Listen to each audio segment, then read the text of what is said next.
pag-ibig. Magandang araw sa inyong lahat and welcome sa aming podcast na Rizal Revisited, Batas, Bayani at Pananaw. Sa episode na ito, tatalakayin natin kung bakit hanggang ngayon ay mahalaga pa rin ang ambag ni Jose Rizal sa ating bansa. Bukod dyan, hindi lang natin siya tinitignan bilang historical figure, kundi bilang isang thinker na ang mga ideya ay patuloy na naka-impluensya sa ating lipunan, lalo na sa larangan ng edukasyon, nasyonalismo at civic responsibility. So ayun, to guide our discussion, we will focus on three main areas: the Rizal Law, the three-part view of Rizal, at ang kanyang pagkakakilanlan bilang isang pambansang bayani. Layunin namin ipakita na ang mga ito ay hindi hiwa-hiwalay na konsepto kung hindi magkakaugnay na bahagi ng kanyang legasiya. Unahin natin ang Rizal Law o Republic Act No. 1425 na ipinasa noong 1956. Ang batas na ito ay nag-aatas sa lahat ng paaralan, lalo na sa kolehiyo, na isama sa kanilang kurikulum ang pag-aaral ng buhay at mga akda ni Rizal. Mahalagang tandaan na hindi lang ito simpleng academic requirement.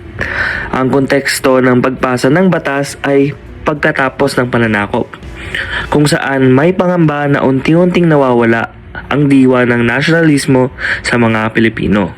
Kaya ang layunin ng batas ay hindi lang ipaalam kung sino si Rizal, kundi hubugin ang kamalayan ng mga estudyante. Sa pamamagitan ng pagbabasa ng No Limit ang Here at El Filibusterismo, inaasahan na mas maunawaan ng mga mag-aaral ang mga isyong panlipunan at ang mga pinagmulan nito.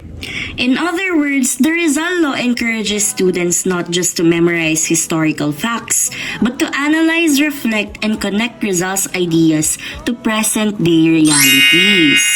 So, hindi lang pala siya basa ng novel for compliance.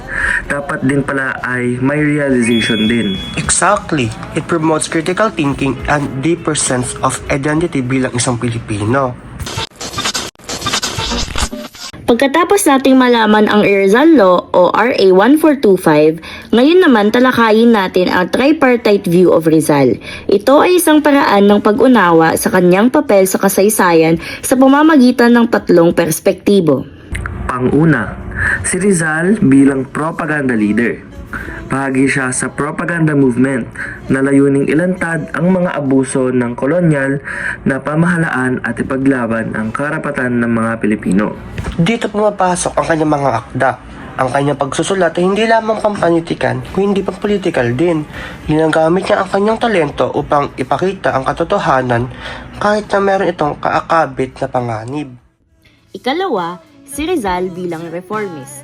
Naniniwala siya na ang pagbabago ay maaaring makamit sa pamamagitan ng mapayapang paraan tulad ng edukasyon, representasyon sa pamahalaan at pantay na karapatan. Dito rin sila nagkakaiba ni Andres Bonifacio. Kaya si Jose Rizal ay kinikilala bilang isang bayani na hindi nakipaglaban sa bayolenteng paraan, bagkus dinaan niya ito sa kanyang mga sulat tulad ng El Filibusterismo at No Limit. Si Rizal ay hindi agad sumuporta sa marahas na revolusyon.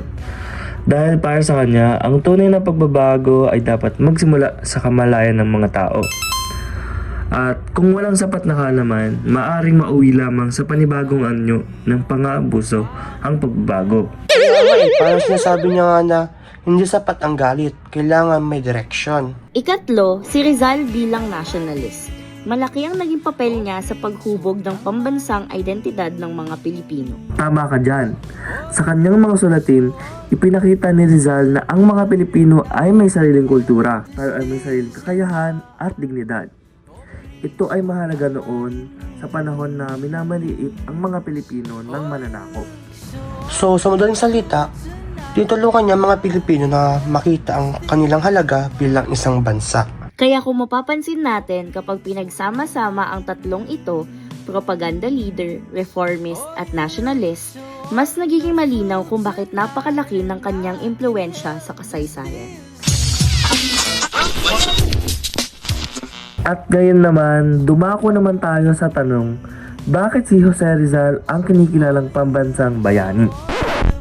Actually, maraming dahilan, ngunit isa sa pinakamalaga ay ang kanyang kontribusyon sa pagmulat ng kamalayan ng mga Pilipino. Hindi lang naman kasi siya nakipaglaban gamit ang armas. Ang kanyang mga ideya ay naging silbing inspirasyon din sa iba. Ang kanyang mga akda ay nagbukas ng mata ng maraming Pilipino sa katotohanan ng kolonyal na sistema. Dahil dito, nagsimula ang pag-usbong ng nasyonalismo at ang hangaring makamit ang kalayaan. At bukod dito, mahalaga rin ang kanyang personal na sakripisyo. Alam niya ang panganib ng kanyang ginagawa, ngunit pinili pa rin niya magsalita at magsulat para sa kapakanan ng kanyang bayan. Hindi biro yun knowing the consequences pero tumuloy pa rin siya. At sa huli, ang kanyang kamatayan ay naging simbolo ng kanyang paninindigan. Ipinakita niya na ang pagmamahal sa bayan ay hindi lamang sa salita, kundi sa gawa. At ngayon, mahalagang tanungin, paano pa rin siya relevant sa kasalukuyan? Ang Rizal Law ay patuloy na nagpapaalala sa atin na dapat pag-aralan natin ang kanyang buhay hindi bilang obligasyon kundi bilang gabay. Sa pamamagitan ng tripartite view, mas nauunawaan natin na may iba't ibang paraan ng paglilingkod sa bayan sa pamamagitan ng pagsusulat, pag-iisip at pagkilos. Sa modernong panahon, ang pagiging Rizal-like ay maaaring makita sa pagiging mapanuri sa impormasyon, sa pagiging responsable bilang mamayan, at sa pagiging handang manindigan para sa tama. Hindi kailangan maging bayani kaagad. Minsan, nagsisimula ito sa simpleng pagiging mulat at may malasakit. Sa kabuuan, ang Rizal Law ay nagsisilbing paalala ng kahalagahan ng kasaysayan at identidad. Ang tripartite view naman ay nagbibigay ng mas malalim na pag-unawa sa iba't ibang aspeto ng pagkatao ni Jose Rizal. At ang kanyang pagkakilala bilang pambansang bayani ay patunay na ang tunay na pagbabago ay maaaring magsimula sa ideya, prinsipyo at paninindigan. Maraming salamat sa pakikinig sa aming podcast. Naway mas lalo nating maunawaan ang kahalagahan ng mga aral ni Rizal sa ating buhay.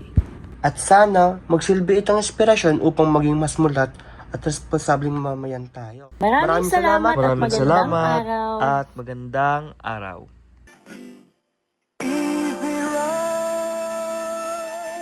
Mars, tama ba binibigay kong vitamin sa anak ko? May taurine ba yan for memory? Tama. Chlorella for growth? Tama. Vitamin C and lysine for resistance and immunity? Tama. Plus 9 other essential vitamins? Tama. Propan TLC yan? Tama. Pues Mars, tama ang binibigay mo sa anak mo. Dahil ang Propan TLC may tamang timpla ng vitamins and minerals. Tulong sa tamang paglaki, tamang talino, at tamang resistensya. We're here asking people from all over what they think of Lipton green tea. Let's hear what people from Texas have to say. How about China?